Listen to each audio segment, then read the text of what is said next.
Guys, my name is Jerry Miller. Thank you kindly for joining us on a Thursday in downtown Charlottesville. Been looking forward to today's program. Got Mike Kochis on the show. He's the chief of police here in our fine and fair city. I've said on this program many times, there's no one who's had a more positive impact than Mike Kochis over the last couple years in Charlottesville, Virginia. And I've heard that statement echoed in so many different meetings and interactions that I have locally, whether it's folks that work in finance or real estate or small business or the nonprofit sector, or just a friend or acquaintance that I see up and down the mall or at the post office while I'm checking the P.O. box.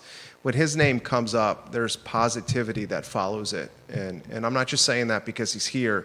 I think the numbers speak for itself. I think we all remember Charlottesville where it was before he got on the job. And I mentioned to him before the program started that I gain even more respect for him after watching him on the city council meeting, on the live stream on Tuesday night.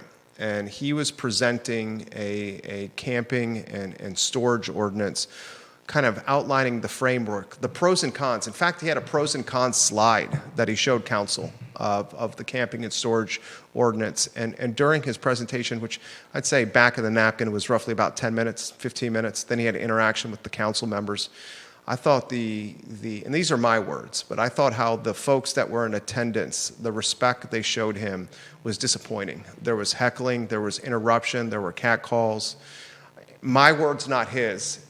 He'll deflect what I'm about to say now. I also thought the interaction with some of the counselors was disingenuous and disrespectful too.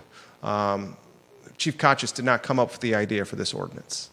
He's a man that's a cog in an organization, and he was tasked with the responsibility of presenting it to council in front of a meeting that was very emotional.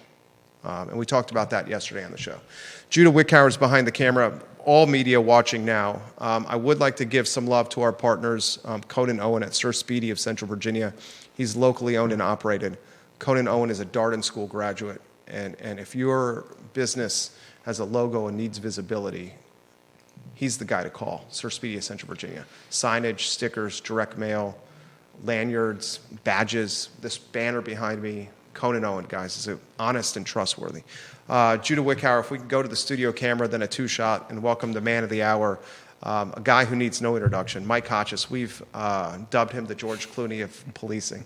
He's freshly haircutted. I think that haircut in the last 3 days. No way. Yes. Is that true? 2 weeks. 2 weeks. Good. Yeah. I got to get a haircut next week. It looks fresh. It looks fresh. Appreciate that. You got a lot of people watching here, Chief Kochis. Why don't we start with an open-ended question? Where would you like to begin, sir?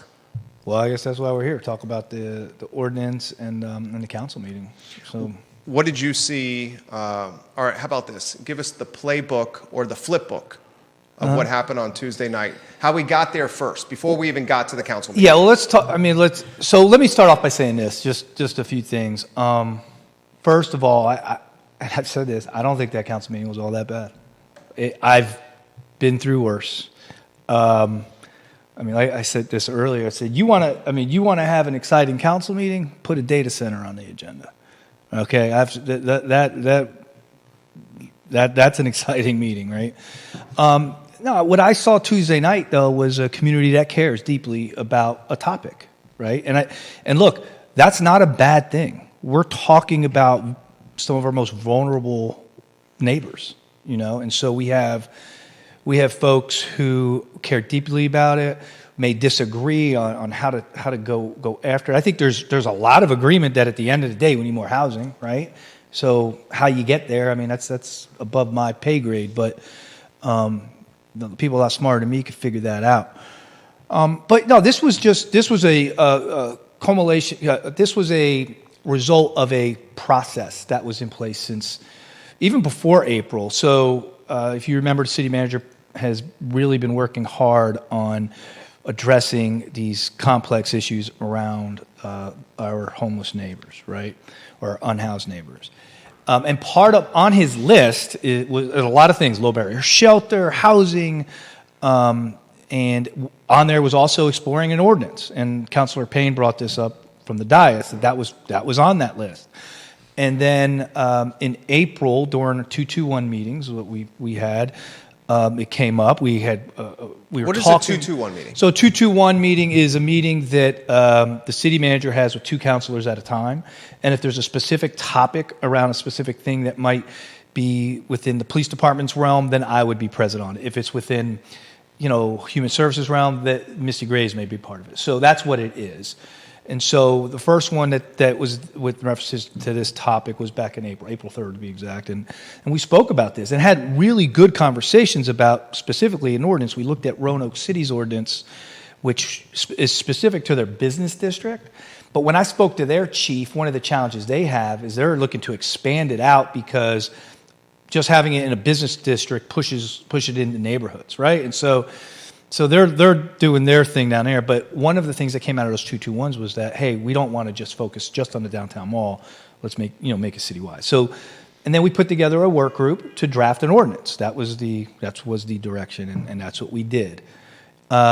We then had another 221 on July 31st and August 1st. Those over 2 days to meet with all of them, and spoke about these things as well. And some good questions. And I will say this, and here's where I'll push back a little bit about our council members, not just because they're my bosses, but I have a tremendous amount of respect for them only because in my engagement with them and my conversations with them around whatever topic it may be, they are incredibly thoughtful.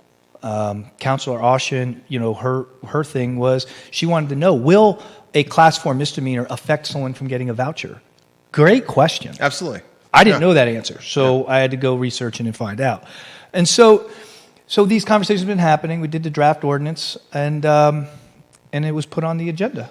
And I got there and spoke about it. And I think what's important for me, and this is where I say I thought the meeting actually was very helpful, because it was very clear. Council was very clear, and this is what our officers need, right? We need our governing body to be very clear, and they were very clear that this is not something we're going to do, not without a low barrier shelter or a place for them to go. And so what it tells me is that we are not going to be involved because we get a lot of calls about, unhoused individuals either laid out on the mall or laid out here or this or that. Ain't us, right? Now, if there's an underlying crime, different story. That's our job, right? But simply moving these encampments is which we've been tasked with doing now for a good year and a half, 2 years now, with this very weird situation. Our officers, we have no legal framework, no legal authority to do so. It puts our officers in very difficult situations. God forbid something happens. We had no legal reason to be there anymore. Anyway, the city's on the hook for that, and the police department's on the hook for it. That's clear cut now. Clear cut. Council was very clear, Yeah. and I appreciate that. I really do. People are going to yell at me. People are going to do things. I call that Tuesday, right? I mean, that just happens. No big deal, right? And I don't mind that.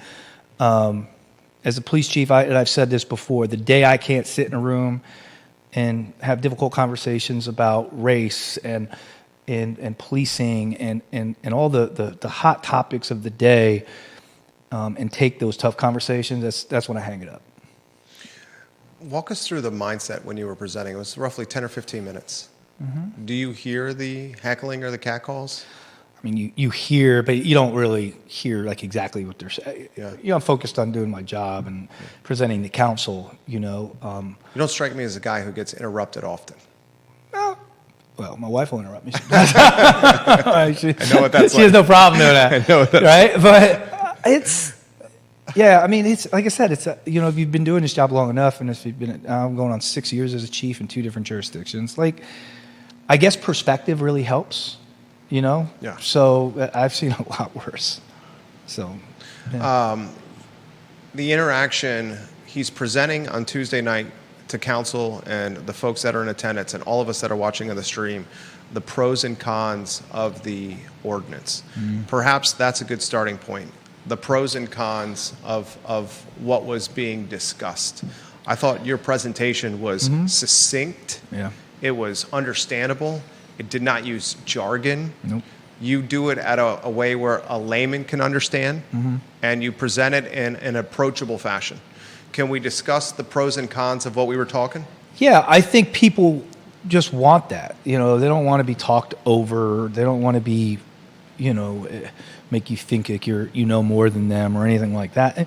So I'll tell you, the con, it doesn't solve homelessness. It doesn't. The ordinance is not designed to do that. It is one piece of a very comprehensive plan that the city manager has laid out, right? The pro, it gives our officers a legal framework when they're asked to go address a very sad situation, right? Because we're talking to any one of us, and our officers know that. I got to tell you, Jerry, when I watch body cam footage of our officers engaging with our unhoused community, they take money out of their pockets, give them hotel rooms sometimes. They care about them. And it's as frustrating for them as it is for anyone else. They're like, where are they going to go? You can't lay here anymore. Really? Well, I'm a cop telling you can't lay here anymore. In the back of their mind, they're like, I really can't tell you that because there's nothing that says you can't lay there or be camped out in the middle of the mall, right? So it's tough for them, So this one of the big pros, it gives a legal framework to do that. And it wasn't just the ordinance. I think it keeps getting missed that there is an SOP, standard operating procedure, dictates how we operate within that ordinance. We have it in the police board. We have our general orders. Our general orders are way more restrictive than the law.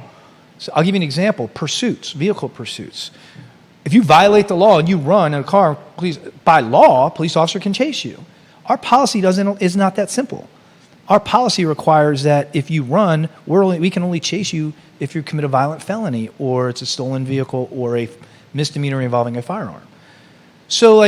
And that's by design. And so, I think there was a lot of pros to it. But again, like I said at the end, this is our form of government, right? They are the elected leaders of the city, and it is their decision to either do it or don't. And I respect it, whatever it may be. I respect everybody up there on that dais. I trust your judgment. This is a question for Mike Kochis, the man, and not Mike Kochis, the police chief. Okay. Does Mike Kochis, the man, in favor of the ordinance or against the ordinance? So I think my last slide that talks about the pros and cons, I will tell you, Mike Kochis, the man, knows a lot of these people individually, a lot of these folks, right, who when you hear their story, you can't help but think, man, I could have been there one day. I was close at some point, right? And they're, by and large, good folks. They really are. And so I always try to remember the humanity in what we're doing, and I think that showed through. And everybody on that work group that put that ordinance together, I will tell you, these things were well thought out. So I know I'm kind of talking around your question. I'm not sure it's my place to give my personal opinion as to whether we should have this ordinance or not, but it's my place to make sure that I present everything to council and let them make their decision. I thought the ordinance was very humane Oh, and yeah, very absolutely. full of empathy and patience. I mean, in a situation where there's a houseless individual that's not, committing a crime, there was a 10 days notice Yeah. that you got to move. Like literally give them 10 days a heads up. Yep. And then when the 10 days expired, if they were still there, you gently nudge them, and then we'll store their possessions at no charge for 60 days. Jerry, we do that now. Yeah. We store people's we have a container where if folks have so much stuff and they're just like pushing it around and like, hey, you need it, we'll allow them to store it there. We'll tag it for them. They come to they need to get like a few items. They come to the police department 24 hours a day. Say, hey, I need to get a few items. An officer will come and they'll get it for. They can pick what they need. Unbelievable. I didn't know that. We do that now. Absolutely. We've been doing it for some time. It seems to me it was the definition of humane, and then you got into because this came up in the in your speaking portion of the council meeting. If the houseless individual did get hit with was it class 4 misdemeanor?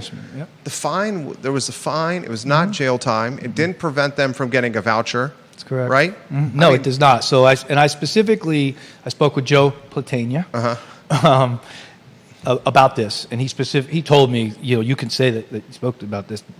You would not get a capias or a warrant for failure to pay fines for a class 4 misdemeanor. Yeah, it was so. He's the Commonwealth attorney that would ask for that. One of the most humane ordinances possible. It was pretty humane. Another thing that struck me from what you said, and you said it better than I can, and I'm going to paraphrase it here, and I hope you correct my paraphrasing. You said in your presentation to council on the ordinance and the camping and storage ordinance that we have to do what's best for our houseless population, but not at the negative impact of our already housed population and our business community. And that statement was like a microcosm of what we're trying to do here. It's a hand up for the houseless, while also creating a positive ecosystem for those that are taxpayers, homeowners, renters, and business owners in Charlottesville. Well, and speak about our unhoused community. Some of these encampments become incredibly dangerous. You offered the anecdote. Oh yeah, Under Freebridge. Under Freebridge is a perfect example. I mean, and when I speak to folks in the unhoused community and talk to them, like they'll tell you, and they've said, like, one couple I talked to is like, Chief, I'm not going to go to a shelter. I'm not going to. I don't want to be in an encampment with a bunch of people because the things that happen in those encampments. This is their words, not mine, right? And I said, so what is it? He's like, they want what you and I have. It's freedom. They want to be able to come and go as they please, right? They want what we have. That's what this is ultimately about for a lot of people. I mean, there's lots of different anecdotes and reasons why people are homeless and what they want, but yeah, it's a complex issue, man. And I am happy that it was very clear, that council made it clear. I think that's helpful for the police department that we're not going to do that. If that changes, then it changes. But at this point, offer the viewers and listeners the anecdote with the Freebridge encampment, which was recently cleared by your department. Yeah, so I had lunch with a gentleman who was living underneath the Freebridge there, and he specifically asked me. He said, "Well, Chief, so he had just moved from underneath there, and he said, but Chief, he liked being under there because it had cover or shade, but he said it was incredibly dangerous because the water rises really quickly, and it rises quickly because when we get a lot of rain, the dam has to be like opened to release pressure and stuff like that." And he had asked, is there a way to have an alarm on the dam when they open it so we know we can get up and go? I mean, I think that speaks volumes to the issue we're talking about, So yeah, some of these encampments can be very dangerous. How did you get put in the position? Were you asked to present the ordinance? I mean, why was this Chief Kochis? Well, because we're talking about a law that's going to be enforced, right? We knew that it's going to be something that we knew that it's going to be those are going to be the majority of the questions, like class 4 misdemeanor. What does it mean? What does it look like? All that stuff. So it just made sense, right? But the development of it and all of that was a collaborative approach with a lot of people. And did you know going into the presentation that it was going to be rowdy potentially? Yeah, I wouldn't even say it was rowdy. Okay. I mean, I don't know. I guess I'm just used to council meetings where I come from, where people yell or clap and have signs and stuff. So I expected that, but again, it's like people care. It's a topic that people care about. Most things that I would have to present, they're going to be things that people are pretty passionate about, and that getting into it. These are my words here, not your words. I was disappointed, for example, when Kevin Cox was speaking about his, crosswalk activism. Brian Pinkston, the counselor, was quick to put Kevin Cox in check when he started going after Brennan Duncan, the traffic engineer. Very quick. So I think, again... That didn't happen on Tuesday night. It did not. Well, but again, if I remember correctly, the vice mayor at that time the mayor wasn't there, was actually sitting in as the mayor. That's correct. And the mayor is the one who is in charge of that type of stuff. Monitoring the meeting. Monitoring the meeting. Yeah. So I suspect the reason why he was the person that did that then was because he was sitting in as the mayor. Okay. I guess. Again, I don't know, but... So I guess we could chalk that up then, that Brian Pinkston was monitoring the meeting with Kevin Cox. So he chose a different tactic of moderation, where Tuesday night's meeting was monitored by Juan Diego Wade, and his tactic of moderation was essentially utilizing the word please over and over again throughout the meeting to get people to be quiet. I guess. That's just from a vantage point. So this is disheartening. What's disheartening to me is now if there is any kind of commotion or concern with the houseless population in the city, and a call is made by a taxpayer, a homeowner, a business owner, or a tenant to the police department, which is a natural inclination. Of course, is to call the police, we're still the call of choice. is the police department. Now the police department is the protocol for the other person that's on the line for the caller. Will the police department say, we can't do anything about this? No, we'll respond. Okay. Yeah, we're not going to do that. Okay. We will respond. If there's an underlying criminal charge, we'll address a reason to be there. But if just simply somebody is like laying flat out on the mall with a bunch of their stuff all around and stuff, and there's no other crime, we're not, we have no legal authority to make them move. Okay. So is from my standpoint, that would seem like it's potentially going to get worse before it gets better. I think it could. So the numbers we're seeing now, and again, you can't associate these numbers specifically to our unhoused population. So Okay. I want to be clear with that. And you just don't know, because we don't collect data like that. We don't say this person's unhoused, this one's not. But when you look at, say, Part 1 crime in the city overall, year to date, Part 1 crime is down. It's down somewhere between 6 to 8%, right? But when you break out the downtown mall, it's actually up. It's up 16%. So Part 1 crime, our most serious crime right now, when you look at the downtown mall, that is our hotspot. And so the most serious crime we are seeing is on the downtown mall, or I shouldn't say the most serious crime. Well, Part 1 crime is our most serious crime, but it is up 16% on the downtown mall year to date. And I can't, like I said, I want to say this, I can't specifically associate that to our unhoused community because we don't collect the data that way. But we had 2 shootings in a week on the mall, people letting out of bars. That's true. They weren't unhoused. They were unhoused. That's fair. That's a good point. That's fair. Michael Payne's explanation of the de facto process now. If there's a positive of that interaction, I thought it was Payne's explanation. This is what happens now. Can we walk through that for the viewers? Because I learned from that. Yeah. So right now, let's use that scenario. So there's an outdoor dining area. People are out there dining, and someone's just laying out with all their stuff, and they're just sprawled out, laying out right there. Right now, our officers go there and are like, "Hey, ma'am, could you, or sir, could you leave? Could you, move on, or let's go this way or that way?" And by their presence, being in uniform, there's this assumption. There's authority. You bring this assumption that they're telling you it's because the law says you can. And it was putting us in a really difficult situation. And so it's like, okay, as the chief, as law enforcement, we're like, okay, well, where are our policymakers on this? What do they want? What do they want to see in this type of scenario? And so that's why I say I think there was value from the police department standpoint. There was value to what happened Tuesday night because it was very clear that they do not want us doing that. And that's good because we want to stop putting our officers in those situations where they don't have the legal authority to be doing this stuff. Comments are coming in quickly. This is from local luminary Roger Voisinay. Roger's been in Charlottesville for as long as I know. He says, with the Free Bridge encampment, it's not the folks that are just in danger under the bridge at the encampment when the water level gets high.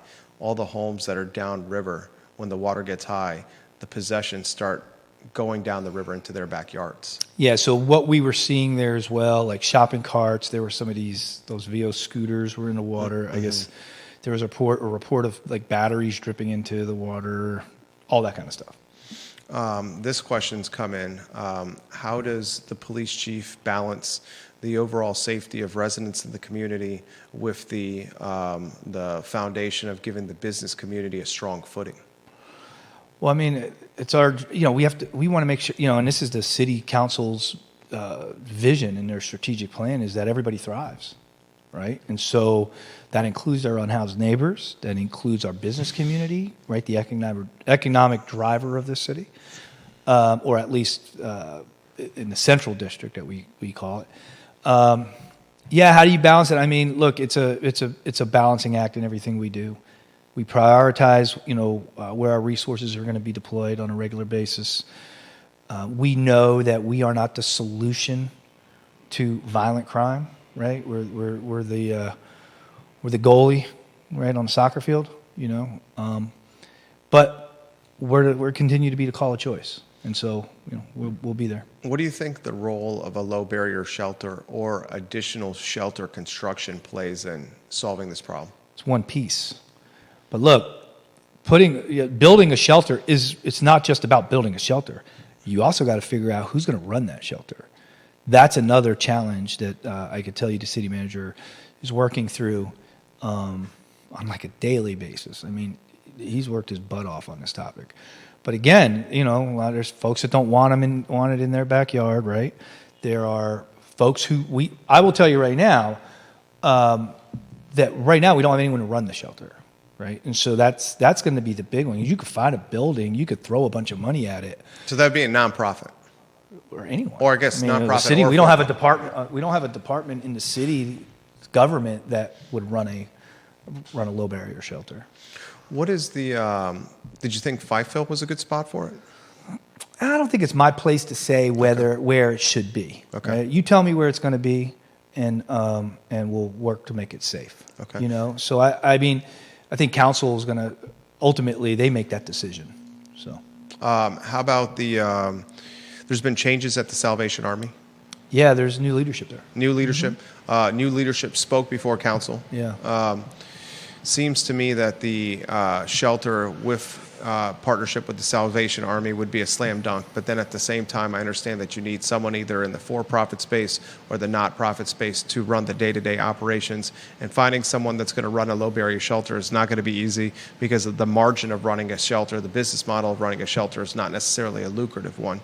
What is the role, do you think, that council and Mr. Sam Sanders, the city manager, plays in finding a shelter site to help build structure for low barrier or for everyday shelter residents? Yeah. I mean, this would seem to be priority number one.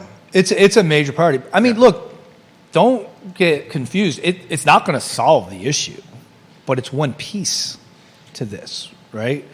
And Payne said we're like over a year away. Snook said we're over a year away. If we're lucky. If we're lucky. Yeah, I mean, because you're going to have to either build it or renovate something, and then again, finding someone to run it. And then what about are you just going to have a place where people sleep, or are you going to also provide wraparound services? That's a whole other question. Who's going to do that? So there's a lot that goes into this conversation about a low barrier shelter or anything else. But I can tell you in the conversations I've had been involved in with council and with the city manager, which is on a regular basis, they talk about this stuff all the time. And I'll say, there was, and I just think people, they don't know, right? So folks, they're not involved in these conversations, so they don't know how thoughtful our council members are. They don't know the thoughtfulness and the hard work our city staff does every day on this topic. I mean, we are challenged by the city manager constantly on trying to figure a lot of these things out. But ultimately, yeah, council is going to have to make that call. And I'm not sure it's going to be the solution, but it is a piece to it. What did you think of the way that Greer Achenbach was treated in the meeting? So Greer is, I like Greer. Same. Greer, yeah, I respect her tremendously. Yeah, of course. Yes, she's great. She represents an organization, right? And so she was there representing that organization. I'll say this: I'm the police chief. I'm part of government. I expect to be yelled at, all that kind of stuff. Other folks, whether it be Greer or anyone else who gets up there to speak on behalf, they should be allowed to speak. That's my opinion. But again, she. I'm not sure that's the first time that's happened. That's happened before. It happened in the past. Uh-huh. The last time was when she was there with Joan Fenton, and a couple of months ago. What's the dynamic like with you as the police chief and the police department with what I think is an influential group, Livable CVille? From my standpoint, these are my words: influential in a lot of the wrong ways. And not necessarily building a better community. Those are my words, not his. But what's the dynamic like with you and the department at Livable CVille? There isn't one. I don't know much about them. I'm concerned, just as like a dad, and you're a dad too, a husband, when like my wife makes the comments, I don't want to bring the boys downtown. That worries me, especially as I've highlighted on the show, that like this building is part of like, our retirement for our family.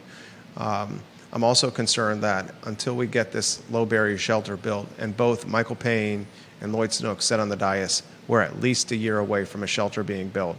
I think that, as you've highlighted, is ambitious, that we may be in this position where this is going to get worse before it gets better. Could. And I don't see a clear path here to figuring this out. Well, if we could figure this out, Jerry, we both would probably have different jobs, making a lot of money somewhere. And this is something that when I talk to my peers, other jurisdictions are struggling with. With the same? A lot of the same stuff. Yeah. So I was talking with the chief yesterday of Blacksburg, who's a friend of mine, who was just talking about, not necessarily Blacksburg, but another jurisdiction that he was saying they're dealing with some similar stuff.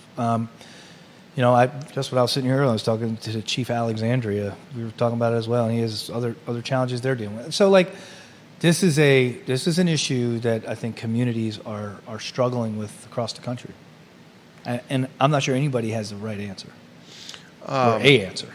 You mentioned jobs. Can for my sake and the viewers and listeners' sakes, would you reassure them at all about Charlottesville and you? Me in Charlottesville? Yeah. I ain't going anywhere. Okay. I love my job. I really do, and I love this community. I didn't get into this job to be, because it was easy. I mean, it's I don't know. I enjoy what I do. I'm not going anywhere. Things like Tuesday night, that won't be the last time I get yelled at, and it wasn't the first. So. Comments coming in quickly. This one via Twitter DM. It's interesting to hear that the crux of the issue is that there's no legal authority to make people move along. So I get why then you need an ordinance, but people seem upset about the penalties. Could you have, for example, an ordinance that makes the penalty like $10 or something extremely nominal? I mean, you could. That wouldn't be something we would do. I mean, there was a question like, why not make it a civil penalty? I think the challenge with that is for a civil penalty, it really doesn't give us really much authority at all. So when we walk up and say, hey, you need to leave, and if they just say, forget you, we're not leaving, too bad, so sad, we have no recourse, right? So right now, even a class 4 misdemeanor where that doesn't carry any jail time, if somebody refuses to discontinue that unlawful act, we at least now, under a class 4 misdemeanor, would have the authority to take them into custody and bring them before a magistrate, where a magistrate would then issue a summons to come to court. So, a little difference, a lot of nuance there, but I thought it was an interesting idea. But the lawyers got to figure that piece out. You mentioned on previous shows with the crime that's happening in Charlottesville that it's such a small percentage of the population. It really is. What was the data set that you offered on previous shows? Which one? Was it the violent crime was being committed by? I mean, honestly, we're probably talking, if I were to sit down with my detectives, they'd probably give me like 20 names. 20 names for the violent crime in probably, the city? Yeah, most. And you guys know who they are, all 20? Yeah, of course, yeah. Yeah. But, Jerry, if you went to most cities, they would probably, bigger cities, obviously, you'd probably see. Yeah. It would be the same thing. But it'd be the same thing. Right. 100 robberies aren't committed by 100 different people. Right. These are complex issues other than, we could say, law and order and lock people up and throw them in jail. That doesn't solve the issue, right? I think we need to get to a point, not only here, but in this country, and I'll try to stay away from all the politics part of that stuff, but we need to have a more nuanced conversation around violent crime other than, and I say this all the time, other than like jump out squads and flock cameras, right? The conversation is much more deeper than that. Needs to be a much more nuanced conversation. It's complex. There are a lot more people involved when we talk about addressing violent crime that need to be involved in it. I was just on the phone last night with folks talking about violent crime, and I was talking with John Sales from CRHA. Mm-hmm. I was talking with Ben Allen from UVA, from there, about addressing issues around violent crime and specific individuals. So, we can't do it all, nor should we be doing it all. There's other players at the table. So there's a perfect transition. About 20 people causing the violent crime in the city. The houseless population, I believe the number is a back of the napkin, 240 people? Somewhere around there. Around 240. Mm-hmm. Of the 240 in the houseless population, what is the percentage or the number that are causing trouble in that demographic? We talk about violent crime. Or just We don't see a lot of violent Right. crime around our house. I mean, they're not, and here's the thing, right? The reason why we've been successful, and I would just say lucky, right? When we ask people to move and go, 'Cause other they places, do. They do. yeah. But they probably do because they think we have some legal authority to do so, right? And they don't want to get arrested. They don't. Again, we were just talking earlier about why a lot of these folks won't go to a shelter, or why they won't, because it's about their freedom. They also don't want to go to a jail, right? And so they, it's. I think they're not criminals, right? And that was a conversation that kept coming up. We're criminalizing homelessness. We're criminalizing homelessness. No, that's not what we're trying to do. Yeah. It was the absolute opposite for me. I agree. It was the opposite. It was empathy and trying to figure out the solution. There was empathy offered. You mentioned this, and I thought this resonated with me, because there was an organized campaign against this ordinance. And the reason I brought up Livable CVille is they led the campaign against it with a stock email that they like the copy apps? and paste. Yeah. They're like, copy and paste this email and use social media. It's a couple hundred. Payne and the counselors highlighted, we got a couple hundred. They constantly referenced a couple hundred of these coming in. You also highlighted on the record, for all the ones that I'm hearing come in, I get a ton. I get a lot on the other side of the fence. We do. Not only me. I know council does. Can you put that in perspective? Well, yeah, because we get them all the time. And when council gets them, a lot of times they get forwarded to me, or these are the ones that I know about. Like, so I have 2 emails, and my assistant manages most of the emails that come through to me. So she probably sees more of them than I do. But yeah, they come in. They come to the city manager's office. They come through the apps that the city has, to file complaints. We get a lot. But yeah, the emails. I've seen those before. Like I don't know if they're bots or if they're. I think you can get an app and you can like put a name in it. 100%. And then it sends like the emails and stuff. But it's all the same email. Right. So you're 100%. I mean, right. I'll be honest with you. I don't read a lot of them. I read, if it's the same, I'll read one. I know. It was, the instruction was to copy and paste this, then just to flood inboxes, basically spamming, because then the perception is that there's a volume of support here, but really it's just the same email that's being utilized. Yeah, and I don't want to discount like their, the support for their. I mean, they're speaking for someone, right? I mean, 200 people showed up at council, right, and made their voices heard. I mean, that's this system of government. That's what people should do when they have a grievance with their government. Show up and express that grievance and do it publicly. That's why we live in this country. I think this topic is so nuanced. I mean, it really is. It's more nuanced than just slogans. 100%. 100%. And it's so nuanced because we want to offer a hand up instead of hand out. And we want to do it in a way that's humane and empathetic for our houseless population that's roughly 240 people. We don't want to put the police department in an awkward position because they didn't sign up for the job to be essentially social workers. They signed up for the job to protect a framework of how we live in this city. And we don't have that right now with the houseless population. The other nuance, or one of the many other nuance elements of this is impacting the economy. Tax collection revenue, and Neil Williamson is going to be on the program tomorrow at 10:15 a.m. He sent slides to talk about the tax collections and the state of government, the state of the economy that he's going to highlight. He's the president of the Free Enterprise Forum. Charlottesville City's down, and Charlottesville City is losing market share economically, tax revenue-wise, small business-wise, to Albemarle County and the other counties around it. I've heard that. I don't. It's documented. It's outside my wheelhouse, but yeah, I've heard that. Chris Engels documented it. Yeah. Furthering other examples of this are in the last 2 weeks, the owner of Alakazam announced that she's going to close her toy store in the downtown mall. Greer, the Friends of CVille executive director, in her presentation on Tuesday night, said that the sales were down by 1/3 at Alakazam. and it was attributable to parents not wanting to bring their kids to downtown Charlottesville. Last night, and viewers and listeners may not know this, they probably don't, Stefan Friedman, who's one of the more prolific restaurateurs in this area, he owns Vitae Spirits, Ace Biscuit and Barbecue, Bonnie and Reed, has Draft Tap Room, which hasn't opened, was one of the guys behind Little John's. I don't know. I hope it opens. His co-owner at Draft Tap Room is one of the QIM guys. Okay. But he announced, Stefan Friedman and Bonnie and Reed, that they were going to close on the 15th of September. Wow. So in the last 2 weeks, 2 extremely prominent storefronts are shuttering downtown.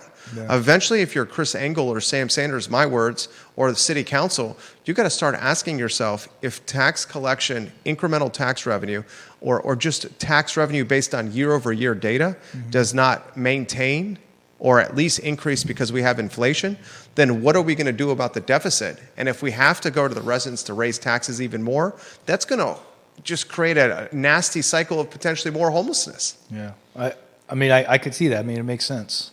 You know, it does.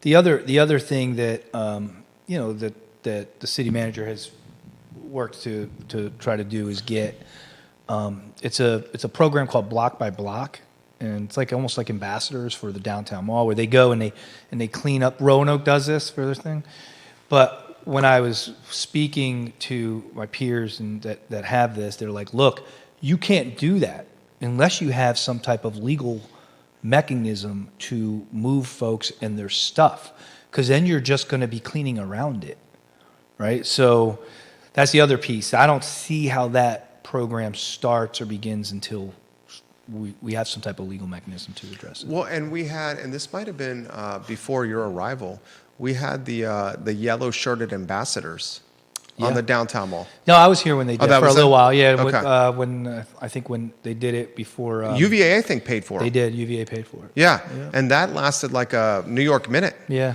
Before they realized that they do still do it, I believe, on the corner. They do it. I mean, they do it in my name. I see they're in the area, like the Joint Patrol area, where UPD and a lot of students live. Yeah. What's the model, do you think, that's out there that could be used as a benchmark for Charlottesville and how to figure this out? You mentioned Roanoke a lot. Roanoke, the Chief Booth down there, he and I are very close. We're good friends, and we speak a lot on this. They have a shelter there, right? They have other resources there. They have a homeless assistance team. They have a lot of things they have done over the years, and so I think that's a model. There's a model out in Arizona. I was just speaking to Alexandria's chief. He was asking me if I've read it. It was like either DOJ or Department of Justice report on a jurisdiction out in Arizona that did some stuff that seemed to be effective. So I think there are things out there to look at, you know, but I'm not sure anybody's figured it out completely. Holly Foster offers this comment. Mike Kochis is such a calm and reasonable leader. Charlottesville is lucky to have him. That comment's all over the feed right now. You made this comment, I think, in Tuesday night's meeting, and I totally agreed with what you said. Our president, an executive order on homelessness and what his idea was to clean up the city, even took it a step further that said the cities that utilize this executive order, we will prioritize them for federal funding. Yeah. And you made the reference, I think it was Tuesday night. Yeah, it was. That's not helpful. Right. And I would say that, and it has nothing to do with politics and all that, because I know I get blasted from both sides, so that's fine. Right. But like the executive order is not helpful. Let governments do their damn job. It's most of what we deal with is local, and that's what matters, right? And so we started this process in April. Right, of this ordinance. Before the executive order. Before the executive order. Right. Yeah. But when that came out, I remember, look at my wife, I was like, well, that's not helpful. Yeah, it's going to fuel the fire. Yeah, you know, I try to focus on what I have control over or am responsible for, and that's things in this city and stuff on a national level. Just sometimes not helpful. I'm very curious to see, and we don't know, and this is just hindsight or conversation for a show. Had that executive order not happened, which I believe was in July, would have this been handled differently? Because it's an extremely liberal and left-leaning city, and obviously there was backlash on the executive order. Also, and I give props to Sean Tubbs. I think he's a fantastic reporter. The two best reporters in this community are Hall Spencer and Sean Tubbs. Sean published an article on the CVille Weekly website. I'm surprised he didn't publish this on his Charlottesville Substack about what was coming on the agenda. And he did. He asked. Well, in all fairness to Sean, he asked to interview me beforehand. Yeah. So because it's, I think his headline on this thing was like Chiefs bringing this forward and stuff, and that's not his fault. I can't go and speak to the media, nor would it be appropriate for me to do that before our policymakers, the people I work for, before they get to even see it. 100%. Right? Like, it just makes sense. Now they knew it was coming. It was on the agenda. We went over the draft ordinance during the meetings. They knew that, but they didn't know my presentation. Sure. And so it wouldn't have been appropriate. But yeah, I saw that article, and as soon as the headline was clickbait. And Sean doesn't write the headlines, and we know that from the Hall Spencer thing. We've had conversations about headlines. Right. Fine. We know that from the Hall Spencer thing. Sean doesn't write the headlines. But the headline, whoever wrote it, was clickbait with the CVille Weekly. What was intriguing about that is that article was published at the end of the week, maybe even over the weekend, which is odd because I'm very familiar with Bill Chapman's and Blair Kelly. They own the CVille Weekly, their editorial publishing schedule. And headlines aren't published, or stories aren't published then. Yeah. So this story was published out of their traditional news publication cycle. And then when that story made it on social media, then Nakia Walker, Matthew Gillikin, an extremely left-leaning Reddit, jumped all over the story. And that story became kind of a trampoline point for the activists that showed up on Tuesday night, including finger-wagging Matthew Gillikin, saying shame, shame to council that this was on an agenda or a talking point over a holiday weekend. Yeah, and so I heard that. And almost as if they were trying to hide. This was on the city manager's list. Right. That's what I want to a emphasize. year and a half ago, or whenever it was, when the manager put this out there as the long list of things to do in this area, that was on there. So, and Councilor Payne actually mentioned that, which I appreciate. I think, again, all our councilors are just thoughtful, and they got a hard job, man. They got to sit up there and take it from all different sides, and this was nothing new. This was not, I'm trying to clear up the misconception that's I think it's misinformation by those that are opposed to this ordinance that said that council tried to sneak one past us, almost like an empty net when a team's down in hockey and they pull the goalie. This was on there for well in advance. Yes, and again, this has been a conversation. Right. There was a work group. It wasn't a secret thing. Looking back, could we have done more? Could I have had more people at the table? Or sure. And I think, we would be irresponsible not to look at that, with other things and say, hey, you know what?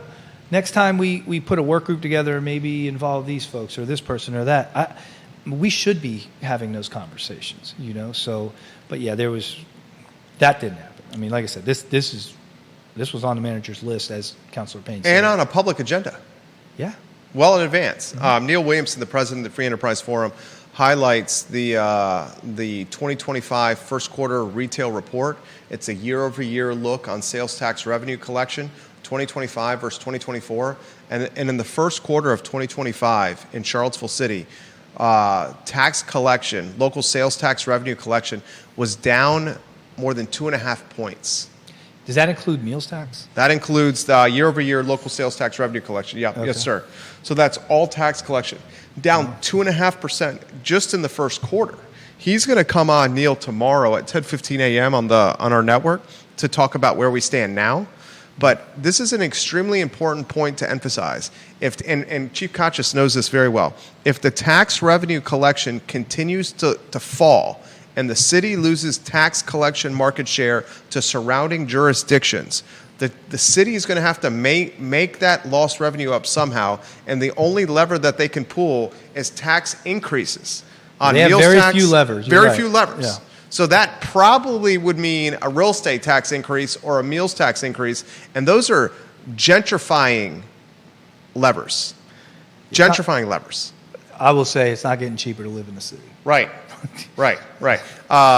comments coming in faster than I can keep up. And viewers and listeners, I'm going to try to get to as many of these as possible. This one is a joyous one. Thank goodness he's here to stay. And you're emphasizing this. I said that you nailed me out on that every time. I'm good. Well, I mean, I like you here. And I saw what it was like before you got here, and it was not pretty, Chief Kochis. And maybe initially I'd said Tito, and I love Tito, but I'm like, things are working out pretty good with you here. I will also say this is probably the strongest department head group. You're crushing that it. I've ever. No, I mean not just me. Like department heads in general in the city. Like we have a solid, like the city manager has put together a solid group of leaders in these organizations. Well, I mean, the city manager, and props to Sam Sanders, tip of the cap to Sam Sanders. He had a revolving door at city attorney. One of them watching the program now, John Blair. Mm-hmm. He's got John Maddox in. Mm-hmm. John Maddox was cracking dad jokes on the dais on Tuesday night with the John Grisham script and the Danny DeVito. John's great. He was great. I like John. When he made the joke, I don't think people at the time realized that he was crying. I thought it was hilarious. I'm literally at my house on the recliner, drinking a beer, watching you guys on the dais, and I'm like, did he just say I want Danny DeVito to play me in the movie? Right, he did. And I was like, that's I think hilarious. We're junkies for this stuff here. Yes. But he's got the assistant city managers in, right? Yeah. They're doing a pretty good job. Very good job. Yeah? Mm-hmm. Dude, you filled your department. Yeah, I mean what's the vacancy over there?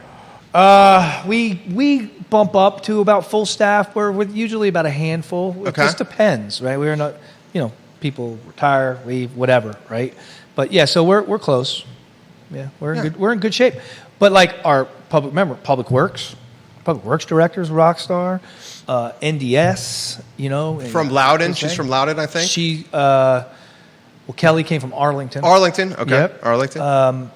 Yeah, Human Services, Misty Graves. Like we got a good team. Interviewing you is great. We're an hour in. Why don't we close with anything? And do you want to add? Okay, you're good. Okay. Anything that we have not covered? Anything we should cover? Any message to the community? You got the media watching. You got a lot of people watching you here. I'll just say this. There's been a lot of talk about like what this meeting was Tuesday night and this and that. And I've spoken to some folks that I have some good relationships with that were there and that were pretty upset, right, about this.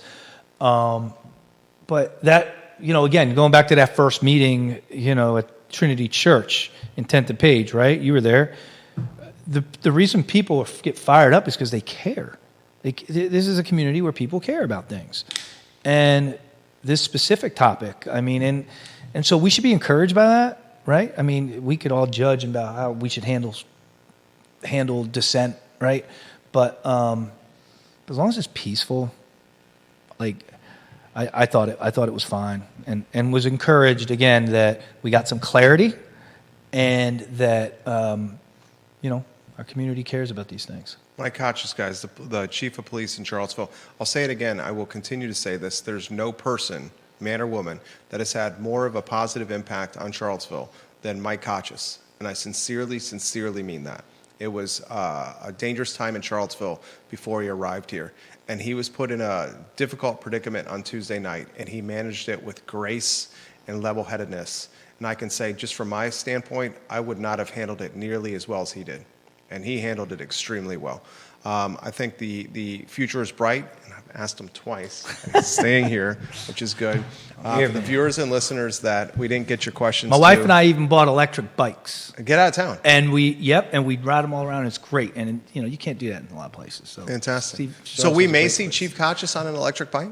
We cruise around. You'll see us. Fantastic. Those things are fun. They are fun. They're like a lot of fun. 30 miles an hour. Those things move. They move. They're yeah, they move. Thank you. Yeah. Thank you very much. Judah, thank you. Show archive wherever you get your social media and podcasting content. Back in the saddle tomorrow at 10:15 a.m. with Neil Williamson, who's going to be directly talking about tax revenue collections for the Charlottesville City, for City Hall, and comparing it to last year and previous years. I think it's going to be an eye-opening conversation at 10:15 a.m. No one's giving you this long-form content, folks. Thank you for joining us. Nice to touch you. He's going to tell us when the lights and cameras are off? Okay.